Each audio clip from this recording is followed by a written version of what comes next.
Hello and welcome to Risk Minds International. I'm Liz McKean and I'm joined by Michael Dougan, who is Professor of European Law at the University of Liverpool. Now, conveniently, Michael, you specialise in legal relations between the EU and member countries. So that brings us on to Brexit. Is it going to be an opportunity or a disaster?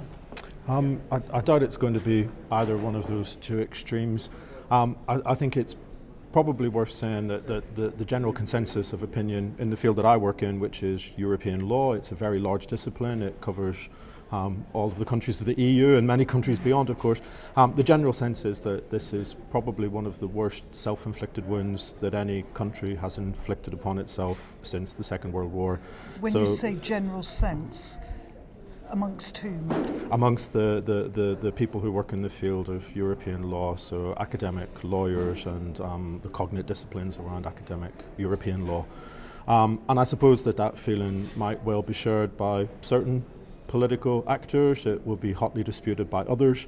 I suppose the difference is that we feel that we've got evidence and rational arguments on our side in a way that many of the people who are most vociferous in their opinion that this is an enormous opportunity for the UK, that it's going to present many great things for the country into the future, tend to rely a lot more on fantasy and optimism than they do on evidence or rational analysis. So what is your reading of the evidence telling you? My reading is that on the one hand, we've had a referendum debate, a referendum campaign, and an outcome that many of us feel was largely procured through a great deal of dishonesty, an enormous amount of fantasy.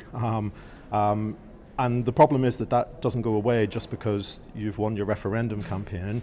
The problem is that we've now got to go out into the outside world and try and convince other people that our fantasies are true and that our lies were justified, and there's a bit of a difficulty in that because other people won't necessarily do it. I should just say both sides were accused of stretching the truth, to put it mildly, weren't they? Yeah, I think there was a difference though between the two campaigns. The Remain campaign, which I'm equally critically of in a different way, relied very heavily on economic forecasts and sort of quite doom-laden economic forecasts. It was a very negative message. It was a message which was very difficult to sell to a sceptical public. But I really don't think that equates to the message of the Leave campaign, which wasn't about the future and economic forecasts. It was about the situation now, the status quo, the reality of what the UK's membership of the EU was, and it was dishonest to its very core. Mm-hmm. So yes, the two sides had their weaknesses, but I think when it comes to dishonesty and fantasy, the Leave side won hands down. And where is that going to leave the UK in terms of its legal system? What's the position going to be once we leave Europe? The UK legal system is going to be really quite extensively affected by leaving the EU. For over 40 years, UK law has evolved in close combination with, under the influence of, and influencing European law. Now, that influence varies across the legal system. There are certain fields which are much more heavily affected by European law than others, fields like competition and trade, for example, whereas other fields like the health system, social security, taxation are only affected by European law to a very marginal degree. But nevertheless, we are basically going to try and undo 40 years of legal evolution. And that is going to cause a lot of uncertainty. It's going to lead to a lot of very contested policy choices. We know that one of the main things that the Leave campaigners, or at least some of them, were very keen on doing was cutting the EU red tape, which tends to be a shorthand for environmental standards, workers' rights, decent supervision and regulation. So these are going to become highly politically contested issues. But they're also going to create a lot of uncertainty for the future. So a profound impact on the UK's legal system. What about European? It's a really interesting, really neglected question, I think, as well, at least in the UK debate. First of all, we've got to recognise that the EU is under a lot of pressure to reform anyway. In a way, the UK's withdrawal is only one crisis for the EU. We've still got the migration crisis, the Eurozone instability, we've got Russian belligerence in the east, we've got the Trump presidency in the west. So it's actually quite difficult to disaggregate the influence of the UK's withdrawal upon the wider pressures for EU reform. But we do know that the UK's withdrawal will lead to certain quite tangible effects. For example, it will change the balance of power within Europe. At the minute, Germany, France, the UK are the politically dominant powers in Europe. Take away the UK and you're completely realigning the balance of political influence within the European Union.